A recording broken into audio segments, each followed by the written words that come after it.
Welcome to this lecture series on straight lines. पिछले कई lecture से हम मूलतः परपेंडिकुलरिटी की बात कर रहे हैं। आज के लेक्चर में हम साइड्स ऑफ अ लाइन पर बात करेंगे। अगर कोई भी लाइन है तो उसके दो साइड्स होते हैं, क्लियरली विजुअली ऑब्वियस, एक ये वाला साइड और एक ये वाला साइड जैसा दिख रहा है। फिर हम पूछ सकते हैं कि अगर दो पॉइंट्स हमें दिए हुए हैं तो कब ये दोनों पॉइंट्स लाइन के सेम साइड होंगे और कब दो पॉइंट्स लाइन के ऑपोजिट साइड्स होंगे। इस तरह के प्रश्न हम पूछ सकते हैं।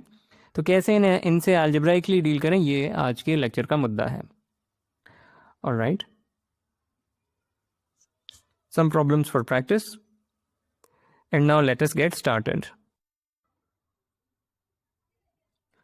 तो मान लेते हैं हमारे पास एक लाइन है ax plus B Y plus C 0 और ये भी मान रहे हैं b इज पॉजिटिव।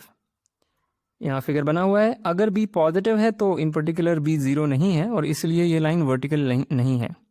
तो यहाँ पे मैं लिख देता हूँ, note that the line therefore is not vertical.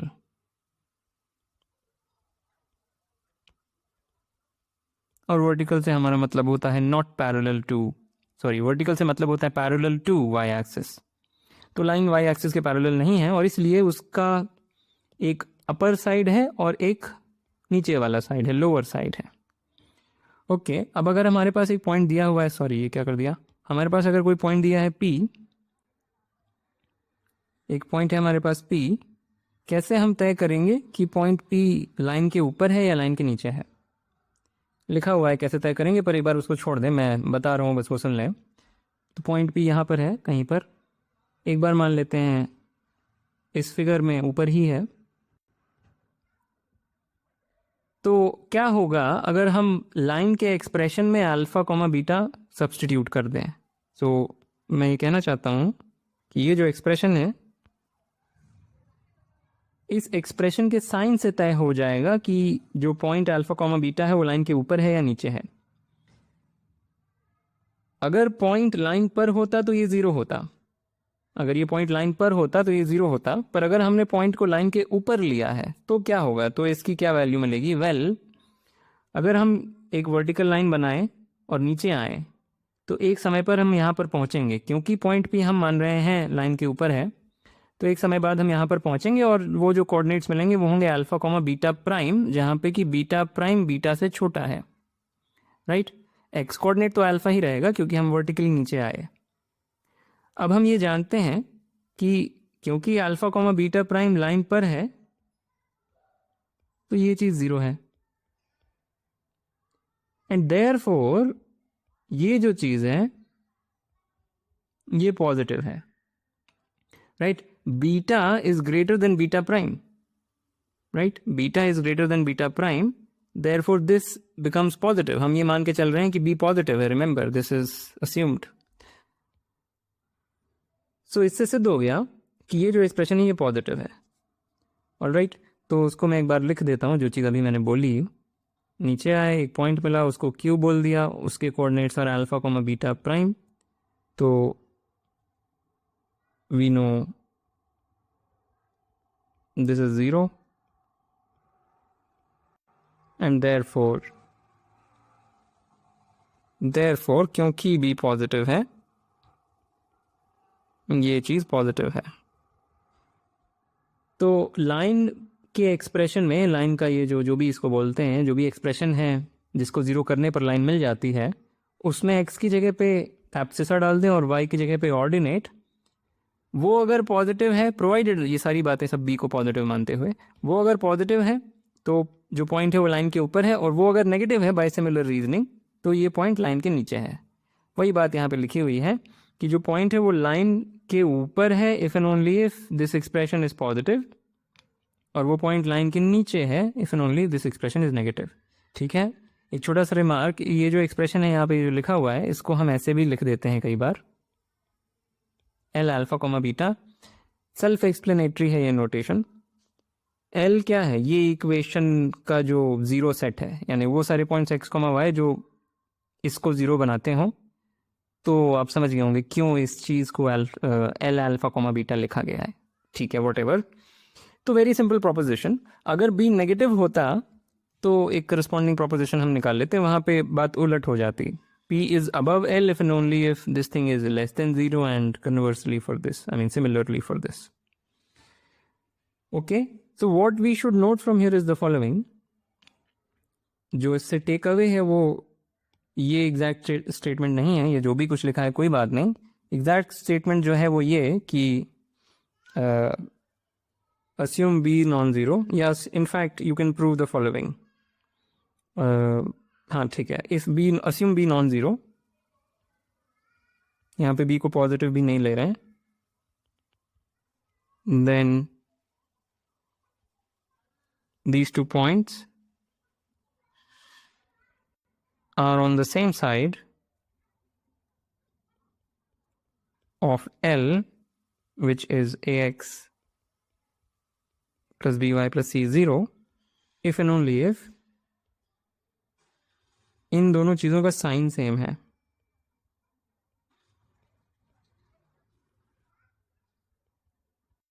ठीक है, अगर b पॉजिटिव होता तो ये बात हम प्रूव कर चुके हैं. ये हमारे पास 2 पॉइंट्स हैं, अगर ये सेम साइड पे हैं तो या तो दोनों के दोनों ऊपर होंगे या दोनों के दोनों नीचे होंगे. अगर दोनों ऊपर हैं तो ये दोनों पॉजिटिव देंगे, अगर दोनों नीचे हैं तो ये दोनों नेगेटिव देंगे. So they have the same sign अगर वो दोनों सेम साइड पर हैं. अगर b नेगेटिव होता तो बात एकदम पलट जाएगी. अगर दोनों ही लाइन के ऊपर हैं तो ये दोनों नेगेटिव देंगे, अगर दोनों लाइन के नीचे हैं तो ये दोनों पॉजिटिव देंगे. In any case they have the same sign. ठीक है, so this is the key take away. जो ऊपर वाला प्रोपोजिशन है वो ठीक है अपनी जगह, but this is the take away. Right, तो इनफैक्ट ये प्रोपोजिशन बोलने के लिए हमें इसकी भी कोई आवश्यकता नहीं थी. ये आवश्यकता बस इसलिए पड़ रही है क्योंकि हम ऊपर और नीचे साइड की बात करना चाहते हैं. लाइन अगर वर्टिकल हो जाए तो ना कोई ऊपर है ना कोई नीचे है, फिर लेफ्ट और राइट है. तो यहाँ पर we don't even need to assume this. अगर लाइन वर्टिकल हो जाए तो आप ये तुरंत सिद्ध कर सकते हैं. We don't need to assume this. 2 case बना लीजिए, एक केस की लाइन इज़ वर्टिकल और एक case line is not vertical. Line is not vertical हमने जस्ट आर्ग्यू किया. अगर लाइन वर्टिकल है, अगर b 0 है तो आप इसको अलग से प्रूव कर लीजिए, वहाँ पे बात एकदम आसान है. ठीक है, so this is the key take away और यही है अगला प्रोपोजिशन. हमारे पास एक लाइन है जिसकी इक्वेशन हमें पता है. 2 पॉइंट्स हैं P1 और P2. कब वो दोनों सेम साइड पर हैं और कब वो दोनों ऑपोजिट साइड्स पर हैं वो कैसे डिसाइड करें, वही जो अभी हमने बोला. पर एक चीज़ मैं प्रॉपर प्रोपोजिशन दिखाने के पहले एक चीज़ बोल देना चाहता हूँ कि ज्योमेट्रिकली क्या मतलब होता है सेम साइड और ऑपोजिट साइड होने का. एल्जेब्राइकली हम देख रहे हैं वो sign of a certain expression से डिसाइड हो रहा है, पर ज्योमेट्रिकली क्या मतलब है. ज्योमेट्रिकली ये मतलब है P1 and P2 are on the same side. अगर उनको जोड़ने वाला लाइन सेगमेंट कहीं पर भी गिवन लाइन को इंटरसेक्ट नहीं करता, and P1 and P2 are on the opposite side, या Q1 and Q2 are on the opposite sides of the line L, अगर उनको जोड़ने वाला लाइन सेगमेंट कहीं पर इस लाइन को कट करता है. तो ये ज्योमेट्रिक मीनिंग थी, पर एल्जेब्राइकली जो हम पिछले ही स्लाइड में देख चुके हैं उसको अब मैं यहाँ पर दिखा देता हूँ कि दोनों points P1 and P2 are on the same side. अगर ये और ये एक्सप्रेशन का साइन सेम है, sorry P1 and P2 are on the same side अगर इन दोनों एक्सप्रेशंस का साइन सेम है, एंड ऑपोजिट साइड अगर इन दोनों एक्सप्रेशंस का साइन अलग अलग है. फिर से एक बात यहाँ पे लिख देता हूँ कि ये जो चीज़ लिखी है इसको हम शॉर्ट फॉर्म में ऐसे लिख सकते हैं, L alpha 1 beta 1. Similarly this can be written as L alpha 2 beta 2. ठीक है, तो इसको अब हम प्रमाणित नहीं करेंगे, ये हम पिछले ही स्लाइड में बात कर चुके हैं. इसको बोलने का एक दूसरा ढंग है, वो ये कि P1 और P2 are on the same side if and only if ये जो प्रोडक्ट है ये पॉजिटिव है. इन दोनों का साइन सेम होने का क्या मतलब हुआ, अगर इनको मल्टीप्लाई करेंगे तो पॉजिटिव मिलेगा. 2 नेगेटिव नंबर्स को मल्टीप्लाई करने पे भी पॉजिटिव नंबर मिलता है और 2 पॉजिटिव नंबर्स को मल्टीप्लाई करने पे भी पॉजिटिव नंबर मिलता है. अगर 2 नंबर्स को मल्टीप्लाई करने पर कोई नेगेटिव नंबर मिल रहा है तो दोनों नंबर्स का साइन डिफरेंट हुआ होगा ज़रूर. ठीक है, तो this is just another way of saying यहाँ पे जो बोला इक्विवेलेंटली. ओके, और यहाँ पे कुछ लाइन को वर्टिकल लाइन को नॉन वर्टिकल मानना, बी को पॉजिटिव नेगेटिव कुछ नहीं, कोई वो हाइपोथेसिस नहीं है. वो बात भी हम पिछले स्लाइड में कर चुके हैं. So just make sure you understand this. यहाँ पे ठहर के सोचें, अच्छी तरह से खुद से सोचें क्या हो रहा है. ये यहाँ पे कोई डिफ़िकल्ट रीजनिंग नहीं थी, ये मैं आपको बता के छोड़ देता तो आप 2 मिनट में खुद कर लेते. ओके, अब मान लें हमारे पास कोई ट्रायंगल है जिसमें हमें कोऑर्डिनेट्स मान लें पता हैं, इसके कोऑर्डिनेट, इस तीनों वर्टिसेस के कोऑर्डिनेट्स पता हैं, और एक पॉइंट दे दिया कार्टेशियन प्लेन में।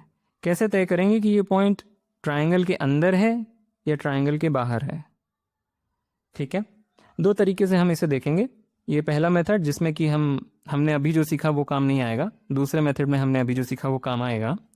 तो क्या तरीका है, अगर मान ले पॉइंट अंदर है ट्रायंगल के और हम ये तीन और ट्रायंगल बना लें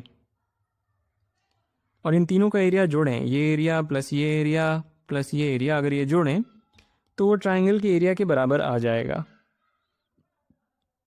राइट, ये जो तीन ट्रायंगल बने, इन तीनों का एरिया जोड़ेंगे तो वो बड़े ट्रायंगल जो ओरिजिनल ट्रायंगल था उसके बराबर एरिया आ जाएगा।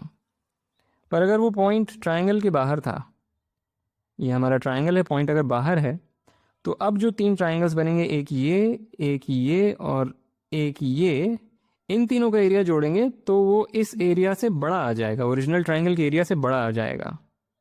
कुछ ऐसा डायग्राम है, और यहाँ पे देख दो ही ट्रायंगल रहे हैं, तीसरा वाला ये है जो अब उसको क्या ही करें। तो ये क्राइटेरियन हो गया। राइट, ए बी सी तीन पॉइंट्स हैं, हमें तय करना है कि point P triangle A B C के अंदर है कि बाहर है। Triangle A P B, sorry हाँ, triangle A P B, triangle B P C, triangle A P C, इन तीनों का एरिया का जो सम है, अगर वो ट्रायंगल ए बी सी के एरिया के बराबर है तब तो ठीक है, तब तो पॉइंट अंदर है। वेल, अंदर से मतलब वो एजेस पर भी हो सकता है, ठीक है, उसे भी अंदर ही मान लें। और अगर ये बड़ा हो गया ट्रायंगल ए बी सी के तो फिर वो पॉइंट ट्रायंगल के बाहर है, बस इतनी सी बात। और ये एकदम ही आसानी से आप चेक कर सकते हैं कॉम्प्यूटेशनली। आप अगर आप कंप्यूटर में कोड लिखना है तो ये बहुत ही सरल है इसका कोड लिखना। थोड़ा कंप्यूटेशन है यहाँ पे, वो एरियाज निकालने के लिए हाथ से लिखें तो मेहनत करनी पड़ती है, पर एकदम ही सरल क्राइटेरियन है। पर इसका जो दूसरा क्राइटेरियन है वो भी हमारे काम का है, और आज के लेक्चर में हम उसी को ही इलस्ट्रेट करेंगे एग्जाम्पल्स में।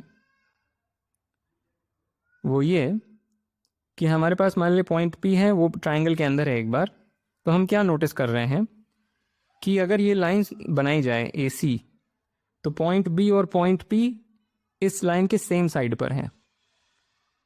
अगर ये लाइन बनाई जाए तो पॉइंट पी और पॉइंट सी इस लाइन के सेम साइड पर हैं, और अगर ये लाइन बनाई जाए तो पॉइंट पी और पॉइंट ए इस लाइन के सेम साइड पर हैं। तो किन्हीं भी दो वर्टेक्स को जोड़ दें, उनसे बनने वाली लाइन पी को और बचे हुए वर्टेक्स को एक ही साइड पर रखती है, अलग अलग साइड पर नहीं।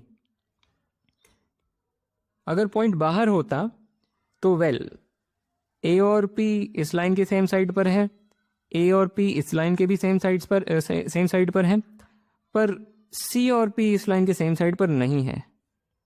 तो ये क्राइटेरियन हमारे पास आ गया कि तीनों वर्टिसेस, एक अगर हमारे पास पॉइंट पी दिया हुआ है, कैसे चेक करें, एक वर्टेक्स पकड़ लें और बचे दो वर्टेक्स से जो लाइन बनती है चेक कर लें ये दोनों सेम साइड पर हैं कि नहीं, जो कि हम जानते हैं कैसे चेक करना है। अगर हमें सारे कोऑर्डिनेट्स पता है, इस लाइन की इक्वेशन हमें लिखनी पड़ेगी, इन दोनों के कोऑर्डिनेट्स हमें पता है, हम तुरंत चेक कर सकते हैं सेम साइड पर हैं कि नहीं, just by substituting them in the line, कि वो सेम साइन दे रहे हैं कि नहीं। राइट, ये चीज़ हमें सर बचे हुए दो वर्टिसेस के साथ करनी है। एक बार ए पकड़ के ये लाइन बनाई, एक बार बी पकड़ के फिर ये लाइन बनाई, और एक बार सी पकड़ के फिर ये लाइन बनाई। 3 कॉम्पिटिशन्स लगेंगी, जैसे कि एरिया में भी हमें 3 कॉम्पिटिशन या वॉटेवर 4 कॉम्पिटिशन्स लग रही थी। सेम चीज़ यहाँ पे हम कर सकते हैं कि मतलब बात आप समझ गए होंगे कैसे हम चेक कर रहे हैं। ओके, उसी चीज़ को मैंने यहाँ पे लिखा हुआ है। So this is a criterion. Right, हम इलस्ट्रेशंस में देखेंगे कि कैसे ये उपयोगी है, एंड आई थिंक अब हम इलस्ट्रेशन पे आ सकते हैं। पहला इलस्ट्रेशन, वो सारे पॉसिबल वैल्यू ऑफ थीटा इस रेंज में जिनके लिए ये जो पॉइंट है 1,2 यहाँ पर बना हुआ है, और ये point sine theta cos theta इस लाइन के सेम साइड पर हो, वो लाइन यहाँ बनी हुई है। ऑलराइट, सोचें इस पे, ऑप्शंस यहाँ दिए हुए हैं। ओके, तो शुरू करने से पहले ये देख लेते हैं कि अगर एक बार थीटा को एकदम फ्री रख दें, वो मान लें इस रेंज में कंस्ट्रेंट नहीं है, थीटा एकदम फ्री रख दें, तो ये सारे पॉइंट्स कौन से होंगे, what are all those points, वो एग्जैक्टली ये यूनिट सर्कल होगा, यूनिट रेडियस का सर्कल, ओरिजिन जिसका सेंटर है। राइट, तो वो हम समझते हैं। इनफैक्ट वो मैंने यहाँ बनाया हुआ है। सो ये वो सर्कल है अगर थीटा एकदम फ्री होता, पर थीटा हमारा केवल इस इंटरवल में वेरी कर रहा है। एक बार के लिए मानिए अगर थीटा 0 होता है तो ये पॉइंट क्या है, तो ये पॉइंट ये है, थीटा इज इक्वल टू 0 पे पॉइंट यहाँ पर है। और फिर जैसे जैसे थीटा बढ़ाएंगे वो पॉइंट ऐसे ट्रैवल करेगा, ऐसे ट्रैवल करता जाएगा, फिर पाई/2 पर यहाँ आ जाएगा, फिर ट्रैवल करता जाएगा और फिर -1,0 पर पाई पर when theta is pi point यहाँ पर पहुँच जाएगा। वो ठीक है कि ये दोनों पॉइंट्स हमारी ट्रेजेक्ट्री में इंक्लूडेड नहीं है क्योंकि theta is varying in this interval, यहाँ पे 0 और पाई इंक्लूडेड नहीं है। तो ये जो पूरा रीजन है, ये पूरा रीजन है थीटा की थीटा वेरी करने पर पॉइंट की ट्रेजेक्ट्री। पर अब हम कौन से एंगल्स कंसिडर करना चाहते हैं जब ये पॉइंट और ये पॉइंट और 1,2 लाइन के सेम साइड हों, तो 1,2 is on this side, right. तो कौन से थीटाज हम कंसिडर करना चाहते हैं, वो सारे जो पॉइंट को यहाँ रखते हैं, ये वाला जो आर्क है। So we are only concern with this arc. उसको मैं शेड करूँगा तो बंदगी मच जाएगी, but I am sure you understand. तो केवल इतना जो आर्क है वही वाले थीटाज हमें रखने हैं, और वो हम अभी देख चुके हैं, वो 0 से लेकर के पाई/2 वाले थीटाज हैं। तो फिगर बना के तुरंत दिख गया, पर इसको हम थोड़ा एल्जेब्राइकली भी सॉल्व करते हैं। So solution, algebraic solution, answer तो हमें पता चल ही गया, मैं टिक मार ही देता हूँ, it's this. But the valid theta और द क्या बोला जाए, the desired theta satisfies precisely, the desired theta are precisely those in the interval 0, pi which satisfy कि इस पॉइंट को हम यहाँ पे इंस्टेंशिएट कर दें। तो सबसे पहले ये जो लाइन है उसको हम ऐसे लिखेंगे, लाइन का जो एक्सप्रेशन है, let L be the line, जिसको हम ऐसे लिखेंगे, क्वेश्चन में x + y = 1 लिखा है, पर हम उसको ऐसे लिखेंगे x + y - 1 = 0।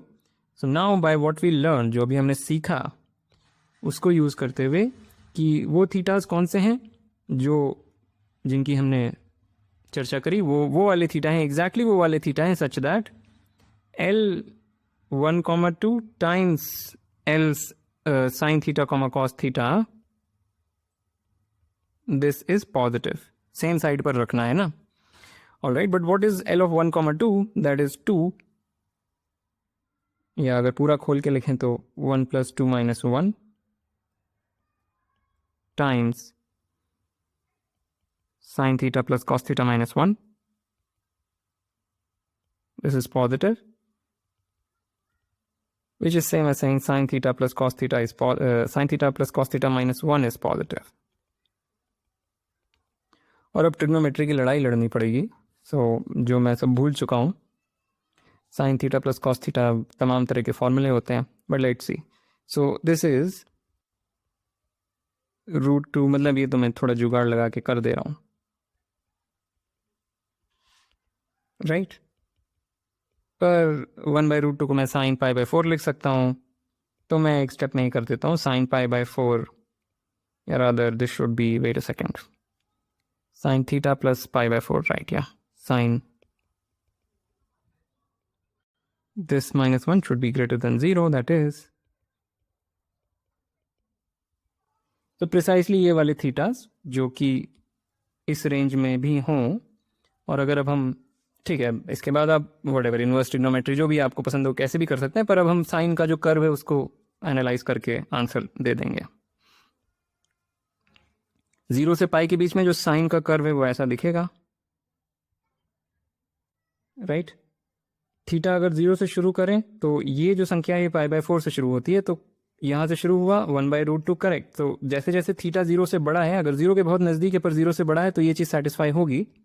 और कब तक सेटिस्फाई होगी, जब तक आप यहाँ नहीं पहुँच जाते।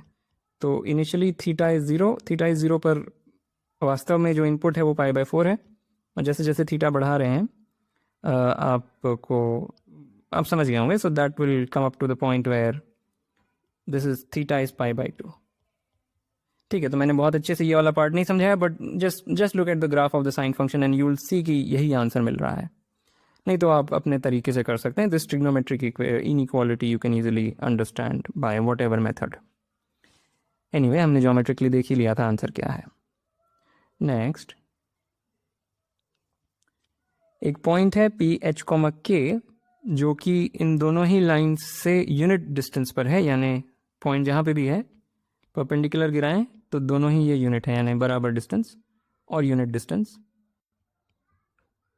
अगर P जो है वो L1 के नीचे है और L2 के ऊपर है, below L1 and above L2, then ये संख्या पूछी गई है। तो सबसे पहले क्योंकि अबव और बिलो की बात हुई है तो अच्छा रहेगा कि हम जो कोएफिशिएंट्स हैं y के उन्हें पॉजिटिव बना दें। तो हम रीराइट कर देंगे। ये लाइन लिखी तो ऐसे है, पर हम इसको ऐसे ना लिख के, ऐसे नहीं लिख के हम क्या करेंगे, उसी चीज़ को ऐसे लिखेंगे, -3x + 4y - 12 = 0। ये सेम लाइन है, लाइन थोड़ी बदल गई है करने से, कुछ नहीं किया है, बस माइनस साइन से मल्टीप्लाई कर दिया लेफ्ट साइड को, 0 तो 0 ही रहेगा। Okay, so that this becomes positive. Alright, तो हमसे ये पूछा गया है 100 टाइम्स h+k। तो सारी चीज़ों को हम रिकॉर्ड कर लेते हैं, ये थोड़ा गंदी कंप्यूटेशन बस होने वाली है मुझे लग रहा है। तो सबसे पहले तो ये पॉइंट यूनिट डिस्टेंस पर है दोनों लाइंस से। यूनिट डिस्टेंस अगर L1 से है तो उससे हमें मिलेगा कि एब्सोल्यूट वैल्यू ऑफ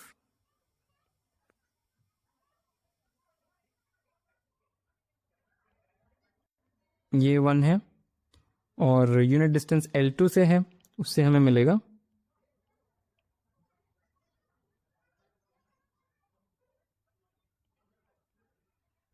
ये भी 1। पहली इक्वेशन से हमें मिला absolute value of this expression, this is 5, क्योंकि ये चीज़ 5 है और ये जो चीज़ है ये मेरे ख्याल से 10 है, या सो दूसरी इक्वेशन से हमें मिलेगा। तो ये दो इक्वेशन तो हमारे पास हैं। और अब P is below L1 and above L2। P अगर L1 के नीचे है तो what is this, this is L of H, K, right. तो ये चीज़ तो नेगेटिव है, राइट, क्योंकि P इज़ बिलो L1। तो मैं लिख देता हूँ, since P is below L1 we have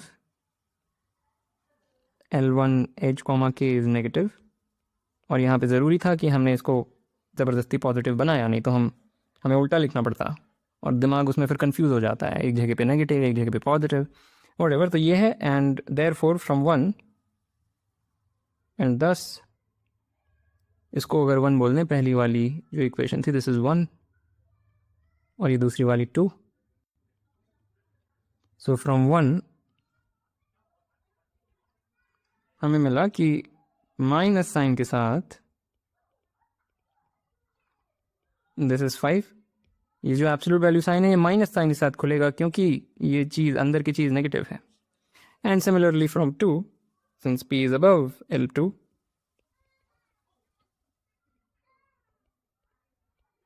this is positive, and hence from 2 we have 8h plus 6k plus 11 is 10। और अब ये जो दो इक्वेशन हैं हम सॉल्व कर लेंगे तो h और k की वैल्यू निकल आएगी। इसको मैं 3 बोल देता हूँ, इसको 4। जस्ट सॉल्व 3 एंड 4, हमें h और k की वैल्यू मिल जाएगी, फिर उसके बाद ये हम निकाल सकते हैं। ठीक है, एकदम स्ट्रेट फॉरवर्ड। नेक्स्ट, एक ट्राइंगल है जो कि एक्स एक्सिस वाई एक्सिस और इस लाइंस से बना है, जो कि यहाँ पे दिखाया गया है। पूछा है कितने पॉइंट्स हैं ए कॉमा बी के फॉर्म के, जिसमें ए और बी दोनों इंटीजर्स हैं, जो ट्राइंगल के स्ट्रिक्टली इनसाइड है, राइट। ये पूछा गया है, सोचें इस पे। तो फिगर से ही दिख रहा है कि ए और बी दोनों को पॉजिटिव होना पड़ेगा, स्ट्रिक्टली इनसाइड यानी कि कम से कम वाई एक्सिस के इस तरफ, एक्स एक्सिस के ऊपर, तो A and B are positive. और इसके नीचे हम वो ट्राइंगल वाला अपना क्राइटेरियन लगा सकते थे, पर क्योंकि यहाँ पे फिगर इतना स्पष्ट रूप से दिख रहा है, हम अपना वो ट्राइंगल कौन सा पॉइंट ट्राइंगल के अंदर कब है वो हमें उतनी कॉम्पिटिशन करने की ज़रूरत नहीं है. So we are looking for the following to be satisfied. Exactly these things are to be satisfied: a greater than 0, b greater than 0, and 3a plus 4b minus 60 less than 0. हमको exactly ये चाहिए जहाँ पे a and b are integers. तो question exactly यही है कि ऐसे कितने a और b हैं. ये बात समझ में आनी ज़रूरी है.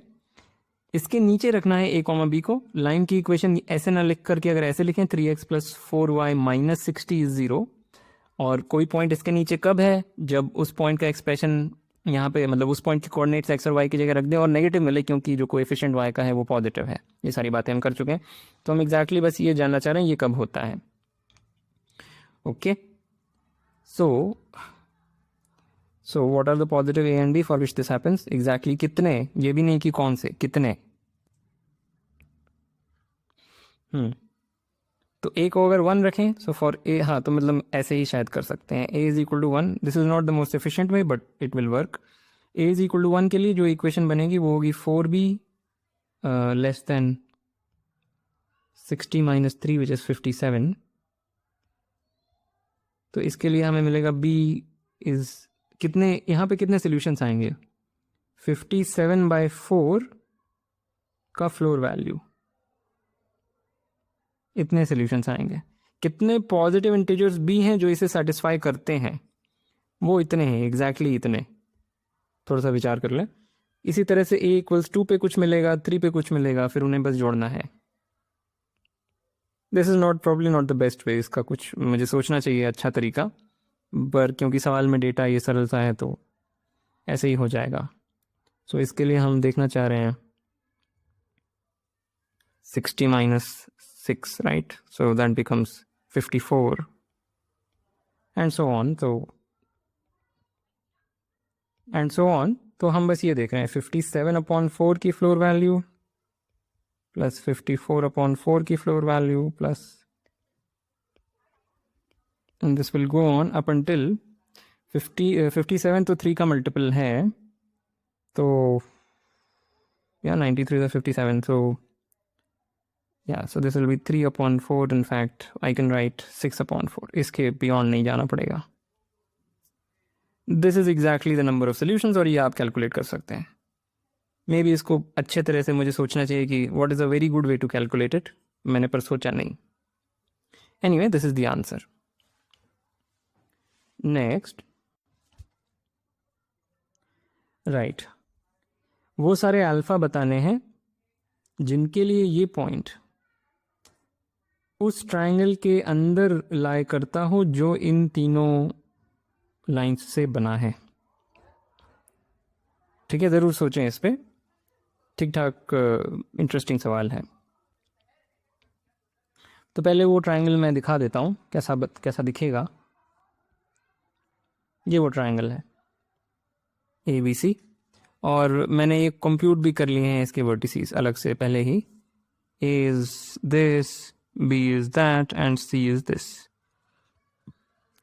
All right.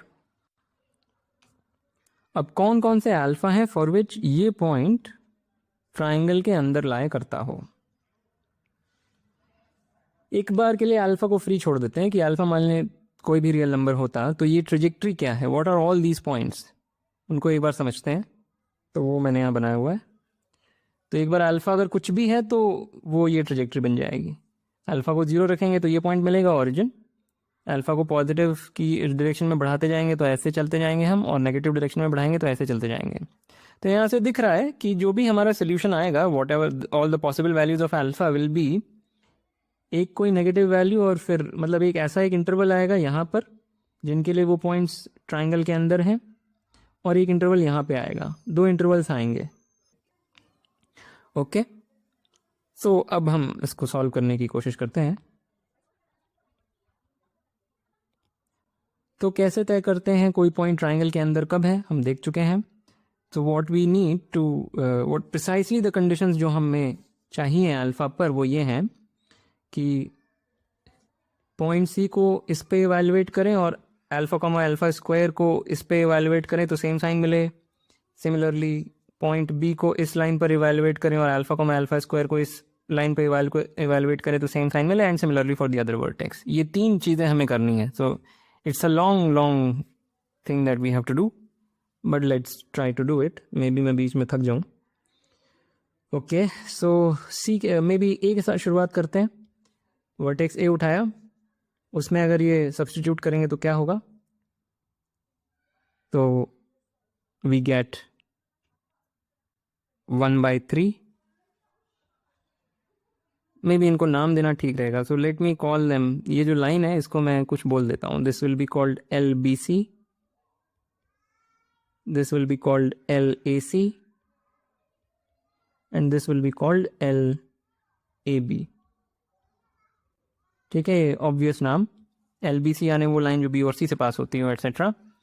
तो जो LBC ऑफ A है, अब इसका मतलब क्या है? LBC ऑफ A से मेरा मतलब है कि A के कोऑर्डिनेट्स को इस एक्सप्रेशन में सब्स्टिट्यूट कर दिया जाए। I hope you understand. So what is this? This is equal to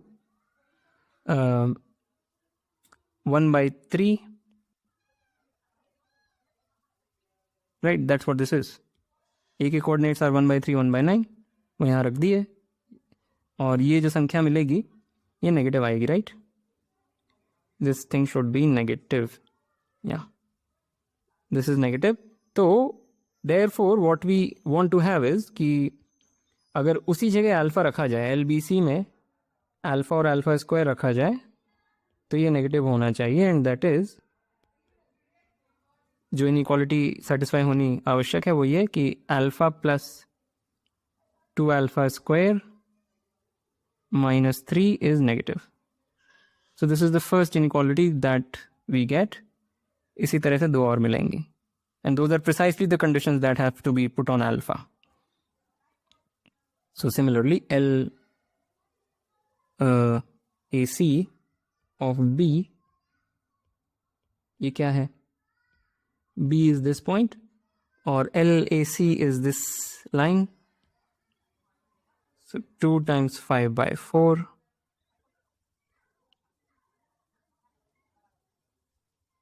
ठीक है, what is this? This is, जो कि पॉजिटिव है, राइट? एक बार चेक कर लेता हूँ। ये पॉजिटिव है, एंड देयरफॉर ये पॉजिटिव होना चाहिए। दैट इज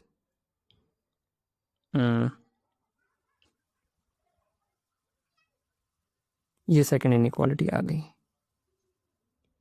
कहीं पे मैंने कुछ अगर गलती कर दी, एक 2 का 3 बना दिया, 4 का 5 बना दिया, तो बस फिर सब गड़बड़ा जाएगा, and that happens many times with me, but what can you do?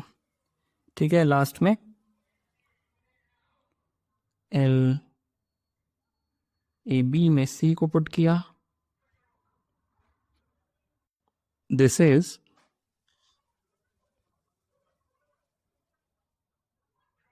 ये निश्चित रूप से नेगेटिव है,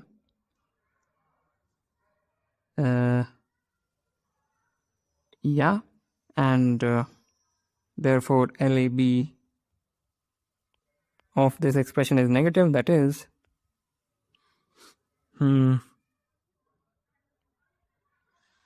ये चीज़ नेगेटिव। तो अब हम बस इन 3 एक्सप्रेशंस से जूझना चाह रहे हैं, बाकी अब सारा डेटा हमने निकाल लिया है प्रॉब्लम से, और अब कुछ हमें ध्यान में नहीं रखना है। तो अगले पेज पे चले जाते हैं।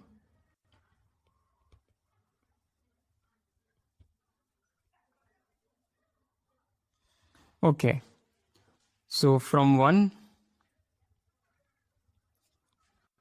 2 alpha square plus alpha -3, this is negative. So what does that give us? क्या ये फैक्टराइज हो जा रहा है? शायद हो जा रहा है। So this is same as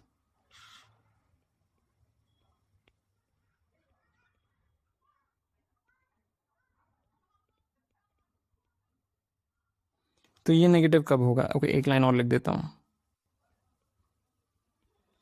तो ये नेगेटिव कब होगा? एग्जैक्टली व्हेन, अगर इसको ओरिजिन कर दें, ये this is 0, so what are the roots of this quadratic expression? 1 and -3/2, और ये फिर नेगेटिव तभी होगा क्योंकि the coefficient of alpha square is positive. This expression will take negative value if and only if alpha is between the roots. So -3/2 और 1 के बीच में. सो -3/2 थोड़ा सा ठीक से बनाते हैं. ये है -3/2 और ये है 1. ठीक है, राइट. तो अभी तक जो हमने देखा उससे अल्फा इस रीजन में होना ज़रूरी है. From 1 alpha should be in this region. इसको थोड़ा बड़ा बनाना चाहिए था शायद, पर चलो ठीक है. This is the origin. Okay, from 2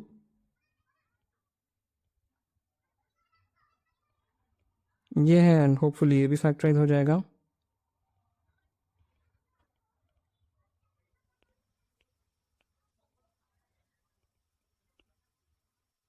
तो ठीक है, तो ये कब होगी?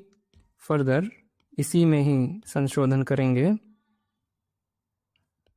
सो दैट सेज कि alpha should be between -1 and 1/3. तो इंडीड हमें वो पिछला वाला थोड़ा बड़ा बनाना चाहिए था, पर क्या करें. तो -1 is here, 1/3 will be somewhere there. पर सॉरी, इसको हमको 0 नहीं है, पॉजिटिव. मैंने गड़बड़ करी हुई है, sorry. This is not 0, this is positive. तो उस चक्कर में गड़बड़ हो गई. ठीक है, दिस इज पॉजिटिव, तो आई टेक दिस बैक. ये हमको पॉजिटिव रखना है. ये पॉजिटिव रखने के लिए फिर हम इसका उल्टा, सो इसके बाहर होना ज़रूरी है. So this is the region जहाँ पे अल्फा नहीं हो सकता. तो इसको हटा करके ये रीजन और ये region. So now alpha is in the intersection of the white and the orange thing. तो करेंटली बस ये दोनों रीजन सर्वाइव कर रहे हैं. This point is -1, right. तो अल्फा यहाँ पर और यहाँ पर ही हो सकता है, इसके अलावा कहीं नहीं हो सकता. Okay, now from 3 this is negative, so we get minus sign से मल्टीप्लाई कर दिया. This is positive and this should also factorise.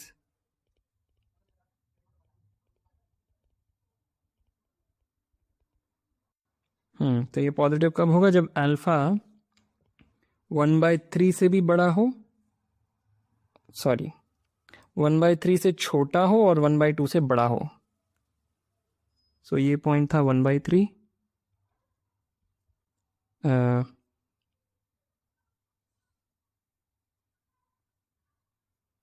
Half is somewhere here. ये थोड़ा मैं फिगर मेरा ठीक से बना नहीं है. 1/3 समवेयर देयर. तो हाफ से बड़ा और 1/3 से छोटा. तो इनफैक्ट ऐसे लिखने के बजाय यहाँ से अल्फ़ा की जो रेंज थी वो ये इंटरवल थी. फिर यहाँ से जो अल्फ़ा की रेंज आई वो आई थी -∞, -1 यूनियन 1/3, और यहाँ से अल्फ़ा की रेंज आई -∞, 1/3 यूनियन ½ ये 3 रेंजेस आई. ये फिगर मैं हटा ही देता हूँ क्योंकि बहुत माथापच्ची हो रही है. ठीक है, सो इस रेंज में होना चाहिए. ये कोऑर्डिनेट पेयर नहीं लिखा हुआ है, ये एक इंटरवल लिखा हुआ है. इस इंटरवल में भी होना चाहिए अल्फ़ा, इसमें भी होना चाहिए और इसमें भी. तो इनका जो इंटरसेक्शन है that is exactly the alpha that we need. तो आप खुद से निकाल लीजिए इंटरसेक्शन. वो आप फिगर में भी देख पा रहे हैं कि ये रीजन आएगा, वो ठीक है. आप बाकी का खुद से कर सकते हैं. All right, so with that I want to end this lecture. As usual, like, comment, share, subscribe, and I will see you next time.